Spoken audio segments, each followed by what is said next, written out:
معصیت چھڑوا جاتی ہے، صحبت اللہ والوں کی اپنا رنگ دکھا جاتی ہے، صحبت اللہ۔ لیکن آج ہم قدر نہیں کرتے۔ میں بڑی دکھ سے دو چار باتیں کہتا ہوں، ذرا سنیں۔ جتنی پابندی سے شہروں میں لوگ صبح کو اخبار پڑھتے ہیں، ہائے کاش اتنی پابندی سے صبح کو قرآن پڑھ لے تو ولی اللہ بن جائے۔ آج قوم قرآن کو اخبار جتنا ٹائم نہیں دیتی تو کیا اللہ کو منہ دکھائیں گے؟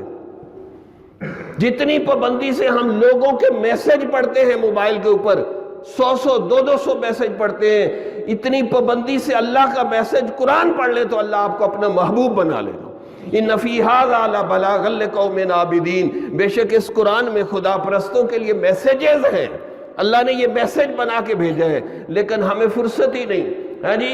اس چوک کے اوپر اگر کوئی رنڈی ناچنے آ جائے، کوئی فحش عورت ناچنے آ جائے، گانے آ جائے، بغیر تشہیر کیے نوجوانوں کا جمع غفیر مجمع لگ جائے گا، اور اسی چوک پہ کوئی مولوی قرآن لے کے کھڑا ہو جائے تو 2-4 بندے آئیں گے۔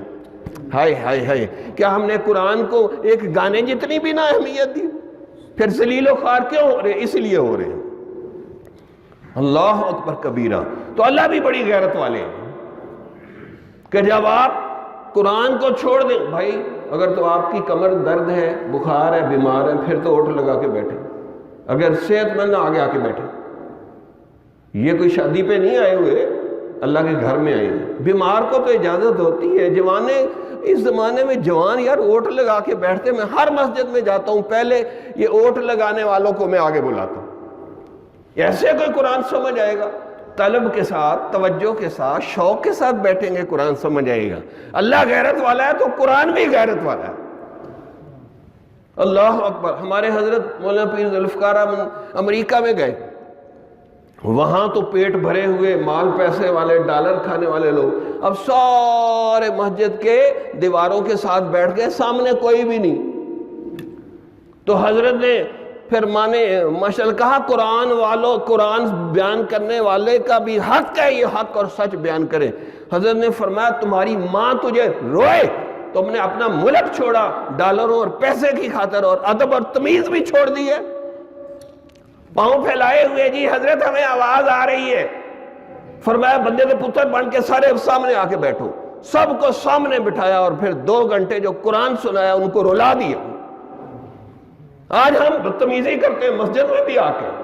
خدا کے بندو، یہ قرآن وہ ہے، جنوں نے سنا تھا تو جن کانپ اٹھے تھے، جنہوں نے کیا کہا؟ اِنَّا سَمِعْنَا قُرْآنًا عَجَبًا يَهْدِي إِلَى الرُّشْدِ فَآمَنَّا بِهِ۔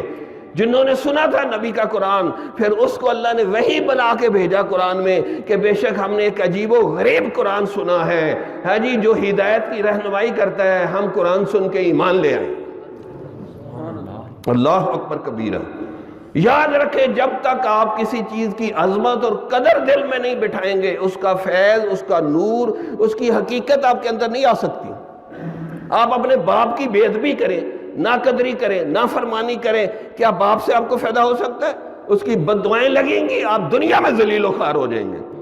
اور اگر قرآن کی نہ قدری کریں گے، نہ اس کو سیکھیں گے، نہ سمجھیں گے، نہ عمل کریں گے، کوئی اس کی خدمت نہیں کریں گے، تو کیا خیال ہے پھر قرآن کا اثر کچھ نہیں ہوگا جو آپ اس کی نہ قدری کر رہے ہیں؟ تو آپ نہ غیر شعوری طور پہ ہم قرآن کی بے ادبی کر رہے ہیں، یقین کریں۔